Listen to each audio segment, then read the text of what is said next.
as nossas vidas.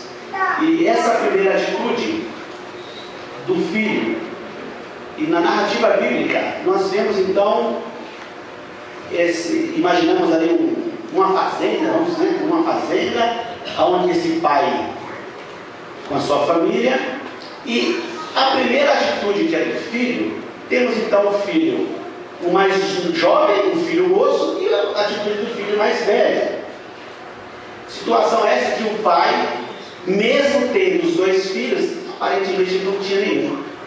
Porque o primeiro, que era o filho mais jovem, ele falou: pai, é de direito meu parte dos bens. Então, adianta a minha parte que eu vou cuidar da minha vida. É uma cena muito comum nos dias de hoje. As crianças, né, os nossos jovens já pensam dessa forma também.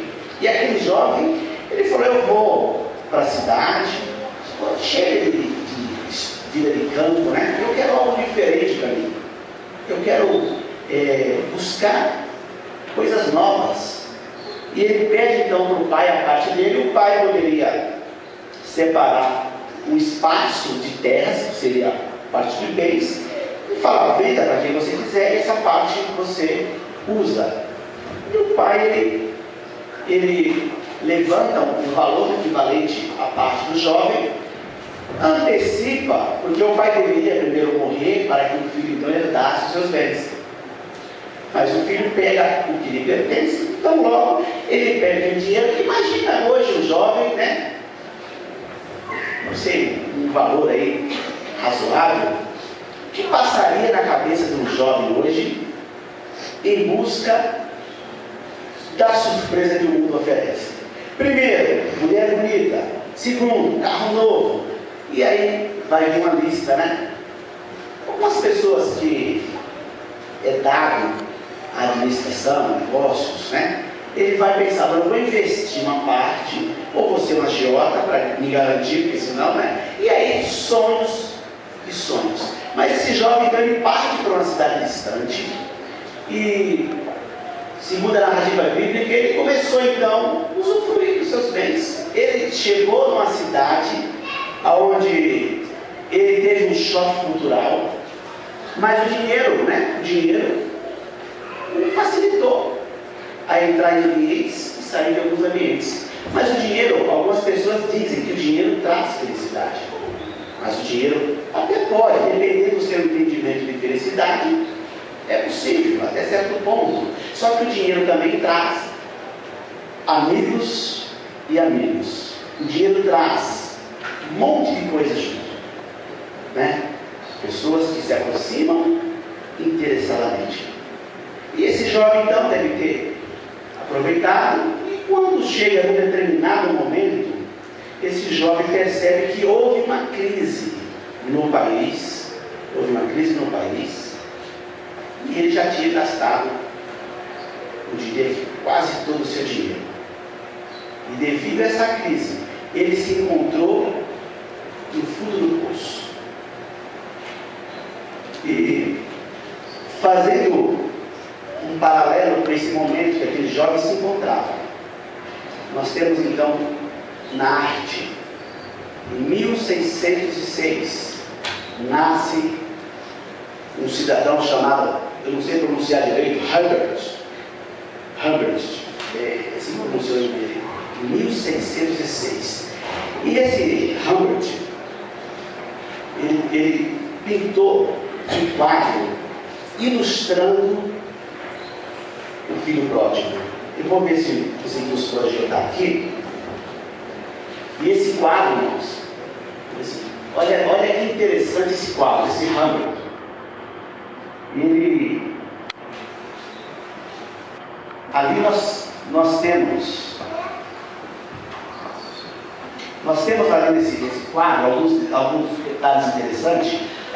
Um ponto fundamental das pinturas desse artista era que ele trazia da sombra, ele trazia a luz. E ele é o primeiro a pintar a descida de Jesus Cristo na cruz, sem a coroa, já na glória. E nesse quadro, representando o filho pródigo, nós temos aqui uma pessoa, é que a foto ficou um pouco escura. Esse é outra pessoa, esse acompanhando todo o cenário, aqui o semblante do pai. Nessa mão, nós percebemos que nessa mão esquerda dele, na pintura original, essa pintura ela se encontra num palácio na Rússia. Depois de 100 anos que ele veio a falecer, essa pintura foi adquirida. Ela tem 2,65 m por 2,6 m. É um painel. E as pessoas agora têm acesso ao livro e ficam contemplando, observando. E nessa pintura, quando você vê ela mais pinta, vocês vão perceber que essa mão esquerda do pai é uma mão mais calejada, ela é diferente da mão direita. A mão direita é mais afinada, simbolizando aquela mão que do lado não é possível ver, mas tem um corte, tem um rasgo nas vestes desse jovem que retorna. E ali você vai ver o contato pessoal do pai para com o filho ali, como se estivesse cravando as mãos ali do ombro do filho, trazendo ele para si, para filho. E ele apalpa, ele puxa o filho dele, sabe? Aquele contato direto com o próprio filho. Então, e aquela mão calejada, e a outra já uma mão simbolizando apaziguar. Então, venha, estou te recebendo, né? Esse momento do contato pessoal, como se ele estivesse apertando as costas do filho. E a outra mão já suavizando, olha, seja bem-vindo, né? Seja bem-vindo. E nós percebemos também, não vamos nos ater muito com esse quadro, aí depois faça uma pesquisa, ele está disponível no Google, né? Mas nós temos também aqui, esse ator, ele busca muito bem aqui, ó, os pés descalços. E o pai, quando recebe o filho, ele recebe numa condição a qual nós encontramos muitos filhos hoje na Cracolândia, de igual situação. E esse filho descalço. E quando o pai fala para trazer as sandálias, é porque os escravos não tinham sandálias. Os escravos da época ficavam descalços, já dando uma posição de status para o próprio filho, ajustando as suas vestes, calçando e fala assim, olha, traga um anel, né, para reconhecer a autoridade do filho. E é interessante que, não, obrigado, interessante que nessa parábola a Bíblia nos diz que a parábola em si é uma sementeira indireta para a bolsa, para a originalidade. A maioria do Testamento tudo vai lá para o grego, né? Então, ao lado, está junto lá, estar junto. Mas a parábola em si foi um método pedagógico utilizado pelo próprio Jesus Cristo a falar então para os fariseus, aos povos hebreus, judeus da época. Então, um método pedagógico que falou às pessoas e nos fala muito nos dias de hoje. Então, Jesus Cristo fez uso dessa metodologia, a qual ela nos traz hoje uma facilidade de fazer essa aplicabilidade no nosso meio, falar o que Jesus disse àquelas pessoas. E quando Jesus Cristo estava então junto dessas pessoas, dando essa sequência que tem umas duas antes, ele fala da ovelha perdida, fala da dracma, e todas elas agora exaltando a Deus e regozijo no final. E na sequência, então Jesus Cristo, na primeira leitura nossa, continuando, então Jesus continuava então a ensinar o povo.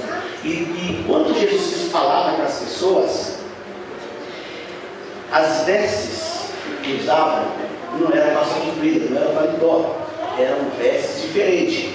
Mas podemos imaginar se Jesus usasse sapato, não era sapato, era aquelas alparcatas, né? Mas se Jesus usasse sapato, naquela época tinha uma pedrinha no sapato de Jesus.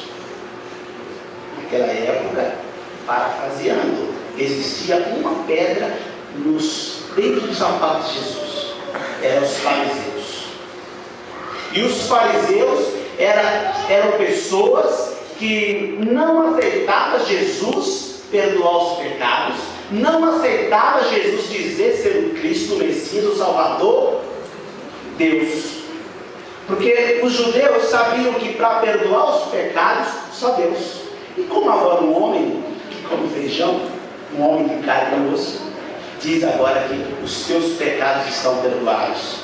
Então os fariseus a todo instante ficavam ali observando atentamente o que Jesus dizia, como se diz, para tentar, né, pegá-lo na curva. Então os fariseus eram uma pedra no sapato de Jesus. E até nos dias de hoje nós temos encontrado muitos fariseus que nos questionam a respeito de ser crentes em Cristo. E Jesus Cristo, quando ele ilustrava para as pessoas mais ou menos 600 e poucos preceitos da lei judaica, que eles colocavam nos ombros, né? E eles baseavam na lei judaica. Então tinham 600 e poucos preceitos que os fariseus também levantavam à tona. Preceitos de quanto ao sacerdócio, quanto ao comer e outros, né, de momentos de oração. E eles começavam então a colocar normas para tudo. E Jesus Cristo agora, pegando todos esses preceitos dos judeus, ele fala assim: olha, eu vou pôr tudo isso aqui que vocês estão fardo pesado, eu vou pegar esse fardo pesado de vocês, colocar de lado e vou então implantar o amor. A proposta de Jesus sempre foi despertar o interesse em buscar a Deus e ao próximo, amar ao próximo como a ti mesmo. Então esse primeiro tópico, quando fala do filho, esse filho então ele parte em busca do seu bel prazer e não dá certo, se arrepende e retorna. E a Bíblia nos diz que em determinado momento esse jovem, quando se viu em apuros, sem dinheiro, ele teve uma sugestão de um amigo dele, e esse amigo dele falou: olha, o que eu posso te oferecer é te arrumar um serviço para que você vá então cuidar dos porcos. Levítico nos orienta a lei dos animais, os animais puros, os animais impuros. Ali já Moisés falando que o porco era considerado um animal impuro, e dá mais detalhes da pata com fenda e outros detalhes. E quando se trata de animal impuro, é interessante lembrar que Deus sempre se preocupou conosco, até na saúde, até mesmo o peixe. Quando você vai comer um peixe, você conhece o peixe, geralmente o peixe de escama. E essa escama que o peixe tem, ela já é como se fosse um escudo, uma proteção para que impurezas não penetrem no próprio organismo do corpo. Então a escama serve já de proteção. E a Bíblia vai nos orientar que o peixe que não tem escama, ou seja, está sujeito a contaminações. E esse também faz mal para o ser humano. Então, quando aquele jovem judeu, ele, diante daquela crise, que ele tem esse privilégio, né? Que o amigo dele achou que era uma negociação, né? Falou: vai lá e vai cuidar dos porcos. Mas ele foi cuidar dos porcos devido à circunstância que ele se encontrava, à necessidade. E quando ele se deparou com o porco, a Bíblia nos dá a entender que ele estava preocupado em se alimentar. Ele estava preocupado em saciar a sua fome. E a Bíblia nos diz que ele não teve o alimento. Mas judeu, sabendo que tinha os preceitos, a lei judaica, mencionar a palavra porco para eles já tinha uma certa restrição. Deixa de lado esse bicho. E ele agora cuidando dos povos, infringindo a própria lei judaica. E naquele momento, ele tem conhecemos a palavra insight, né? Esse insight. Naquele momento ele tem esse insight, esse eu de inferioridade. Aí ele teve um reflexo onde ele falou: olha, eu pequei. E automaticamente, nesse momento, esse insight, esse momento de reflexão, ele lembrou que ele tinha um pai. Quando cantávamos aqui, eu fiquei pensando: se eu pudesse, eu teria trazido uma tarjeta. Eu gosto muito dessa tarjeta. Eu colocaria 3 cruzes aqui. Uma cruz, uma outra no meio e uma outra do lado lá, simbolizando o Calvário. E nós íamos ficar ouvindo, meditando e refletindo na cruz de Cristo. A morte de Cristo não foi em vão. E eu perguntaria para vocês, o que significa essa primeira cruz? O que significa aquela cruz no meio? Será que foi em vão a morte de Cristo? Não foi.